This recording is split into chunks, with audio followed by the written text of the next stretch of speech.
എല്ലാവർക്കും സ്വാഗതം. നമ്മൾ ഇന്ന് തയ്യാറാക്കുന്നത് വളരെ സിമ്പിൾ ആയിട്ടുള്ള ഒരു റെസിപ്പിയാണ് ഓറിയോ മിൽക്ക് ഷേക്ക്. ഇത്തവണ പതിവിലും നേരത്തെ തന്നെ നാട്ടിലൊക്കെ ചൂടൊക്കെ തുടങ്ങി, അതേപോലെ തന്നെ വൈറസ് ഇൻഫെക്ഷൻ പലയിടത്തും ഉള്ളതായിട്ട് നമ്മൾ കേൾക്കുന്നുണ്ട്. അപ്പോൾ എല്ലാവരും ഭക്ഷണമൊക്കെ വീട്ടിൽ തന്നെ തയ്യാറാക്കുന്നത് കഴിക്കുക. അതേപോലെ നോൺ വെജ് ഒക്കെ വാങ്ങുന്നവർ നന്നായി വേവിച്ചതിന് ശേഷം മാത്രം ഉപയോഗിക്കുക. അപ്പോൾ നമുക്ക് ഇന്നത്തെ ഈ റെസിപ്പി എങ്ങനെ തയ്യാറാക്കാമെന്ന് നോക്കാം.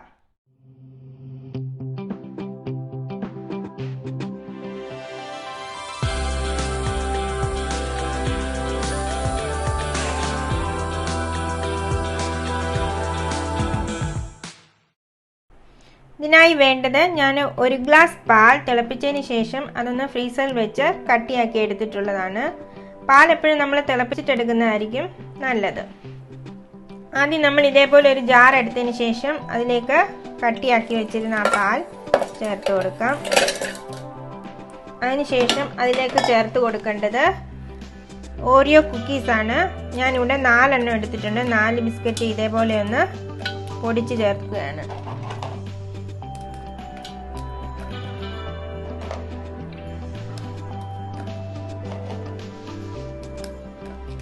ഇതിലേക്ക് ഞാൻ ഒരല്പം പഞ്ചസാര ചേർക്കുകയാണ്. കുറച്ച് മാത്രമേ ചേർക്കുന്നുള്ളൂ, കാരണം നമ്മൾ ഇതിലേക്ക് ബിസ്ക്കറ്റ് ചേർത്തിട്ടുണ്ട്. പിന്നെ ഇതിലേക്ക് അല്പം ഐസ്ക്രീം കൂടെ ചേർക്കുന്നുണ്ട്, അതുകൊണ്ട് കുറച്ച് മാത്രം പഞ്ചസാര ചേർത്താൽ മതി.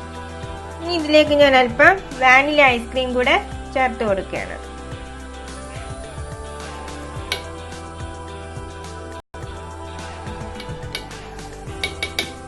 ഇനി ഇതെല്ലാം കൂടെ നമുക്ക് നന്നായിട്ടൊന്ന് ബ്ലെൻഡ് ചെയ്തെടുക്കാം.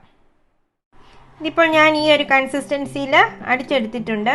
പാല് നമ്മൾ കട്ടിയാകാതെ വെച്ചാൽ ഇത് അടിക്കുമ്പോൾ പെട്ടെന്ന് തന്നെ അങ്ങ് വെള്ളമായി പോവും. അതുകൊണ്ട് പാല് നന്നായിട്ടൊന്ന് കട്ടിയായതിനു ശേഷം അടിച്ചെടുക്കുക. ഇനി നമുക്കിതിനെ ഒരു സെർവിങ് ഗ്ലാസ്സിലേക്ക് മാറ്റാം. അപ്പോൾ ഞാൻ ഇതേപോലെ ഒരു ഗ്ലാസ്സിലേക്ക് മാറ്റിയെടുക്കുകയാണ്.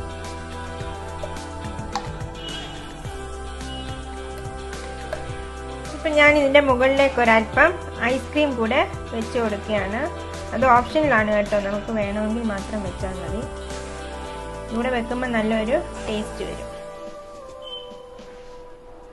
ബിസ്ക്കറ്റും അതേപോലെ തന്നെ പാലും അല്പം പഞ്ചസാരയും വാനില ഐസ്ക്രീമും ഉണ്ടെങ്കിൽ നമുക്ക് വീട്ടിൽ തന്നെ വളരെ പെട്ടെന്ന് തയ്യാറാക്കി എടുക്കാൻ പറ്റുന്നതാണ് ഓറിയോ മിൽക്ക് ഷേക്ക്. അപ്പോൾ ആരും ഇനി ഇത് കഴിക്കാൻ വേണ്ടിയിട്ട് ബേക്കറികളിലൊന്നും പോകണ്ട, വീട്ടിൽ തന്നെ തയ്യാറാക്കി കഴിച്ചോളൂ. അപ്പോൾ എല്ലാവരും ഇതൊന്ന് ട്രൈ ചെയ്ത് നോക്കണം.